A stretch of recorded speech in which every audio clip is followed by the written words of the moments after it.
రాష్ట్రానికి చెందిన పలు జాతీయ రహదారుల ప్రాజెక్టుల మంజూరు విషయంలో కేంద్ర రవాణా జాతీయ రహదారుల మంత్రిత్వ శాఖ ఉన్నతాధికారులు పదే పదే కొర్రీలు వేస్తున్నారు. ప్రాజెక్టు మంజూరయ్యాక డీపీఆర్ సిద్ధం చేసి పంపితే అనుమతులు ఇవ్వకుండా మోకాలడ్డుతున్నారు. ఈ ప్రాజెక్టులు వద్దనేలా వ్యవహరిస్తున్నారు.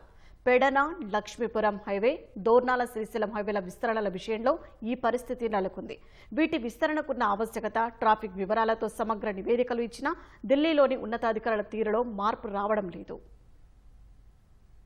కృష్ణా జిల్లా పెడన నుంచి గుడివాడ, నూజివీడు, విస్సన్నపేట మీదుగా తెలంగాణ సరిహద్దులోని లక్ష్మీపురం వరకు 118 కిలోమీటర్ల మేర జాతీయ రహదారి 216H ను విస్తరించేందుకు రాష్ట్ర అధికారులు ప్రతిపాదించారు. పెడన నుంచి నూజివీడు వరకు 4 వరుసలుగాను, అక్కడి నుంచి లక్ష్మీపురం వరకు 2 వరుసలుగా విస్తరించేందుకు మొత్తం 4,245 కోట్లు వ్యయమవుతుందని డీపీఆర్ రూపొందించారు. ఇందులో సివిల్ పనుల విలువ 2,000 కోట్లు, మిగిలినదే భూసేకరణ, ఇతర అవసరాలకు అయ్యే వ్యయంగా లెక్కించారు. కొద్ది రోజుల కిందట డీపీఆర్ను మోర్త్ ఆమోదం కోసం పంపారు. ఇటీవల దీనిపై జరిగిన సమావేశంలో హైవే విస్తరించాల్సిన అవసరం లేదంటూ ఉన్నతాధికారులు పేర్కొన్నారు. అమరావతి ఔటర్ రింగు రోడ్డును నిర్మిస్తుండటంతో ఈ హైవే విస్తరణ ఎందుకని మెలికపెట్టారు. కేవలం గుడివాడ, గుడ్లవల్లేరుల వద్ద బైపాస్లు నిర్మిస్తే చాలనే అభిప్రాయాన్ని వ్యక్తం చేశారు. ఈ మేరకు ప్రతిపాదనలు రూపొందించి తీసుకురావాలని ఆదేశించారు. దీంతో ఏపీ అధికారులు విస్తుపోయారు.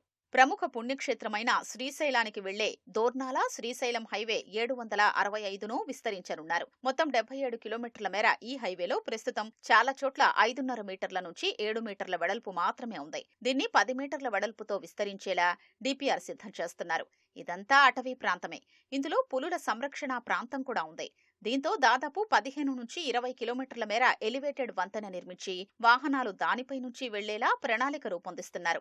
ఎలివేటెడ్ వంతెన నిర్మాణానికయ్యే వ్యయంలో ఏపీ ప్రభుత్వం కొంతమేర నిధుల్ని వెచ్చించాలని, ఎంత శాతం ఇస్తారో చెప్పాలంటూ మోర్త్ అధికారులు అడుగుతున్నారు. ఇదే హైవేలో హైదరాబాద్ నుంచి శ్రీశైలం వచ్చే మార్గాన్ని కూడా విస్తరిస్తుండగా అందులో కూడా కొంత భాగం ఎలివేటెడ్ వంతెన ఉంది. తెలంగాణ ప్రభుత్వం ఆ వంతెన వ్యయంలో కొంత వెచ్చించేందుకు సమ్మతించింది. దీంతో ఏపీ ప్రభుత్వం కూడా కొంత నిధులు వెచ్చించాలని మోర్త్ అధికారులు ఒత్తిడి చేస్తున్నారు. విజయవాడ మీదుగా వెళ్లే చెన్నై కోల్కతా హైవేలో మహానాడు కూడల నుంచి నిడమానూరు వరకు 7 కిలోమీటర్ల మేర ఎలివేటెడ్ వంతెన నిర్మాణానికి గతంలో అనుమతించారు. దీనికి 700 కోట్లు వ్యయమవుతుందని అంచనా కూడా వేశారు. ఇందులో కొంత భాగం మెట్రో రైల్ మార్గం ఉండడంతో డబుల్ డెక్కర్ వంతెన నిర్మించే ప్రతిపాదన ఉంది. ఇంతలో మోర్త్ ఉన్నతాధికారి ఈ ఎలివేటెడ్ వంతెనే వద్దంటూ మెలికపెట్టారు. విజయవాడ పశ్చిమ బైపాస్ పూర్తి కావడం, అమరావతి ఔటర్ రింగు రోడ్డు కూడా నిర్మించనుండడంతో విజయవాడ నగర పరిధిలో ఎలివేటెడ్ వంతెన అవసరం లేదంటున్నారు. నగరంలో తీవ్రంగా ఉన్న ట్రాఫిక్ సమస్య పరిష్కారానికి ఈ ఎలివేటెడ్ వంతెన ఎంతో కీలకం.